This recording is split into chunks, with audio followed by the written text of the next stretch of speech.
నమస్కారం హరి గారు. నమస్తే. ఎలా ఉన్నారు sir? How are you? Very fine. Very fine. Great. So almost ఏముంది, ఇంకా 30 ఇయర్సే. ఇంకా ఎక్కువే ఉండొచ్చు ఇంకా ఎక్కువే ఉండొచ్చు. 84 ఫస్ట్ బా. ఎంట్రీ ఇంటూ ద ఫిల్మ్స్ చెన్నైలో ఉండగా, అక్కడి నుంచి మళ్ళా హైదరాబాద్. ఈ జర్నీ ఇలా సాగుతోంది. సో 30 ఇయర్స్ ఇండస్ట్రీ క్లబ్ లోకి చేరిపోయారు.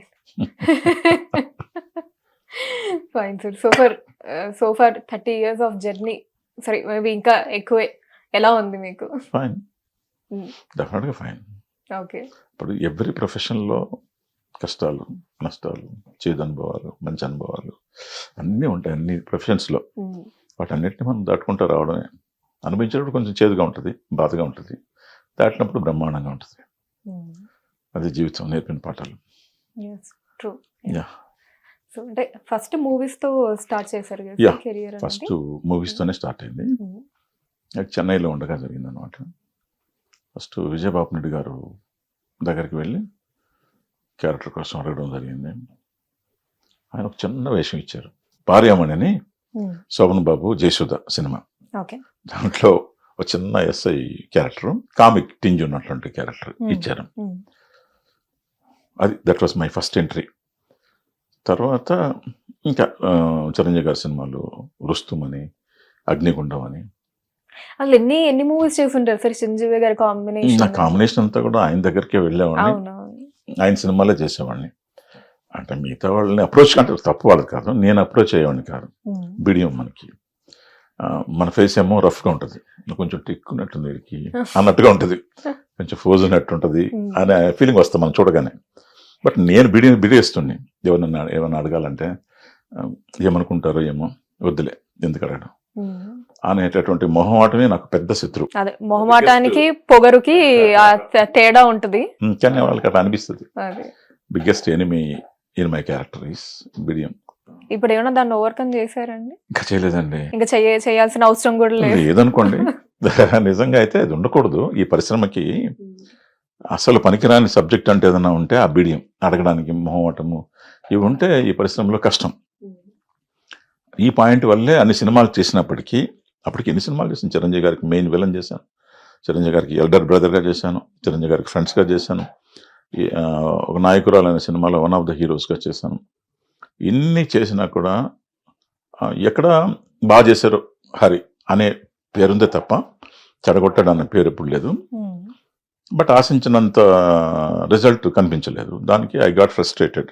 ఇంకొద్దులే, మనం సెటిలైట్ కావు, దీనికి మనం వెళ్ళి మన పని చూసుకుంటే బెటర్ అని చెప్పి నెల్లూరు వెళ్ళిపోయాం. 94లో ఇట్ హ్యాపెన్. 94లో వెళ్ళిపోయాం. అంటే ఒక 10 ఇయర్స్. 10 ఇయర్స్ అయితే 84 to 94 చెన్నై. ఈ చెన్నై జర్నీలో కుటుంబాన్ని ఎంత కష్టాలు పెట్టాలో అంత కష్టాలు పెట్టేసాం. అయ్యో. డబ్బులు ఉండేవి కాదు కదా, డబ్బులు ఉండేవి కాదు. స్ట్రగుల్, సినిమా టు సినిమా చాలా గ్యాప్ ఉండేది. లేదు గట్టిగా అడిగితే మన డబ్బులు, మన వేషాలు ఎవరేమో అన్న మొహమాటం, అడిగేవాడిని కాదు. అందువల్ల అడగడం లేదని వాళ్ళు స్కిప్ చేసేవాళ్ళు. ఇలా స్ట్రగుల్, భయంకరమైన స్ట్రగుల్. సో ఈ స్ట్రగుల్ని ఓపిక్గా భరించినటువంటి నా భార్యకి శతకోటి వందనాలు చెప్పుకోవాలి. ఎందుకంటే అన్ని కష్టాలు పడింది పాపం.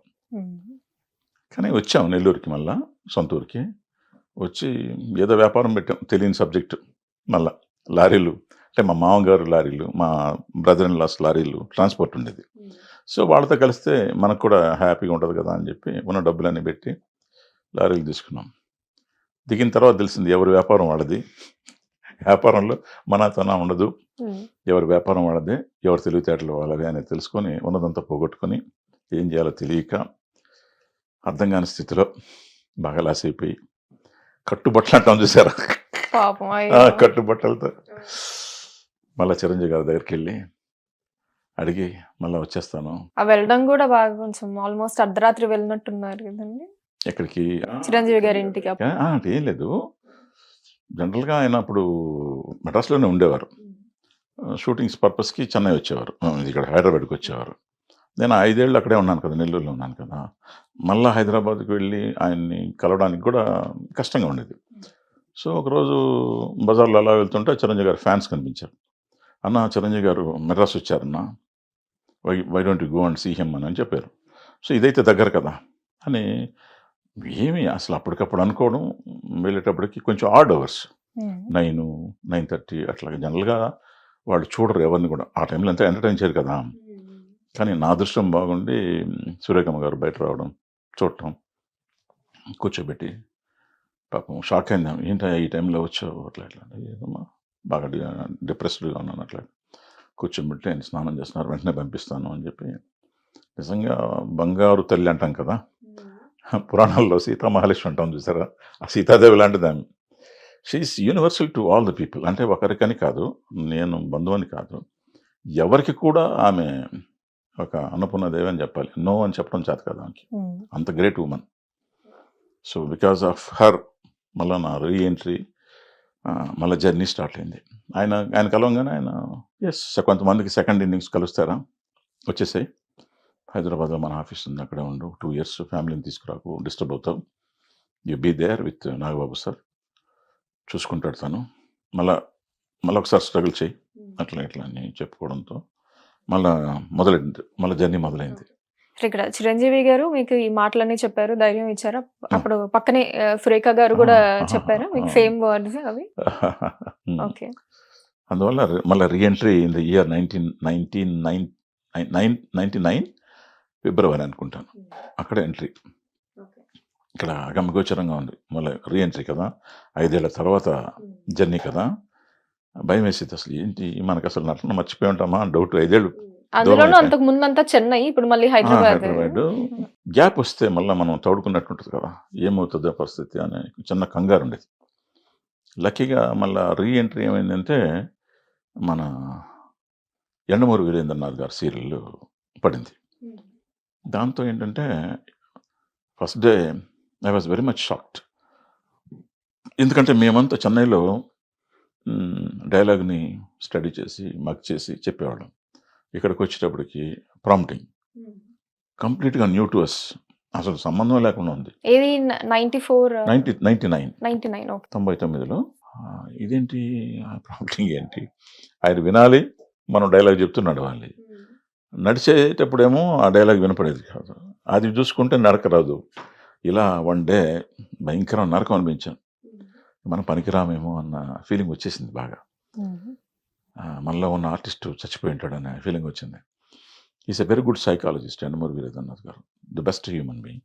ఆయన ఏం చేశారంటే గమనించారు, హరిగారు ఏ లేదు, మీ పాత సిస్టమ్ ఆఫ్ యాక్టింగ్కి దీనికి తేడా ఉంది, దానివల్ల చిన్న కన్ఫ్యూజన్కి లోన్ అవుతున్నాం, ఒక పని చేద్దాం, ఈరోజు ఆగిపోదాం, రేపు చేద్దాం. నైటు ఆఫీస్కి వెళ్ళి ఒక టేప్ రికార్డర్ తీసుకొని ఒక 2-3 పేజీలు డైలాగ్ అంటామో పేపర్ అంటామో చదువు, రికార్డ్ చేసిన తర్వాత దాన్ని ఆన్ చేసి నీ వాయిస్ నీకు వినపడుతుంటుంది కదా, దాన్ని వింటూ డైలాగ్ చెప్తూ అలా మూమెంట్ తీసుకొని చెయ్యి, ఈ నైట్ ప్రాక్టీస్ అయ్యేదంతా కూడా, so that you will be okay tomorrow అని చెప్పారు. అది కసి మీద ఆ నైట్ అంతా నిద్రపోకుండా చేశాను. చేయడం వల్ల ఇప్పుడు ప్రాంప్టింగ్ లేకపోతే నటించడం కష్టంగా ఉంది, చాలా కష్టంగా ఉంది. అంటే మెమరీ లాస్ అయిపోయింది. షూటింగ్ వెళ్తాం, మనం ఏం డైలాగ్ చదవక్కర్లేదు, ఏం లేదు, అసలు ఏంటని అడగడానికి కూడా వాళ్ళ అవకాశం ఎట్లా, మేము చెప్తాం మీరు చెప్పండి అన్న సిచ్యువేషన్లో ఉంది. అంటే దానికి కారణాలు నెంబర్ ఆఫ్ రీజన్స్ అదే. దానివల్ల ఏమిటంటే మనకి మెమరీ పూర్తిగా లాస్ అయిపోయింది. సో ఇప్పుడు ఏంటంటే ఎప్పుడన్నా మనకి సినిమా అవకాశం వచ్చినప్పుడు ఒక చిన్న లిటిల్ బిట్ టెన్స్కి లోన్ అయిపోతున్నాం, ఇక్కడ డైలాగ్ మగప్ చేయాలి కదా. హిట్ టీవీ యాప్, ఇందులో short news, live news, entertainment shows, movies, digital magazines తో పాటు మీ జిల్లా వార్తలను కూడా ఫ్రీగా చూడొచ్చు. ఇంకెందుకు ఆలస్యం, వెంటనే హిట్ టీవీ యాప్ ని డౌన్లోడ్ చేసుకుని ఫ్రీగా ఎంటర్టైన్మెంట్ పొందండి. Hit TV app, hit TV app, please download hit TV app. Hit TV app ని ఫ్రీగా డౌన్లోడ్ చేసుకుని ఎంజాయ్ చేయండి. మీకు నచ్చిన ఎంటర్టైన్మెంట్ కోసం హిట్ టీవీ యాప్ ని ఫ్రీగా డౌన్లోడ్ చేసుకుని ఎంజాయ్ చేయండి. హిట్ టీవీ యాప్ ని డౌన్లోడ్ చేసుకుని ఆస్వాదించండి, ఆశీర్వదించండి. ఇంతమంది సెలబ్రిటీలు హిట్ టీవీ యాప్ ని డౌన్లోడ్ చేసుకోండి అని చెప్తున్నారంటే ఎంత మంచి యాప్ ఆలోచించండి. అమెరికాలో చదవాలనుకునే వాళ్ళకి విశ్వసనీయమైన పేరు మన శౌర్య కన్సల్టెన్సీ. UK లో 1 year masters, 2 years work permit up to 5 years visa. Contact Saurya Consultancy. Contact 89851 89851.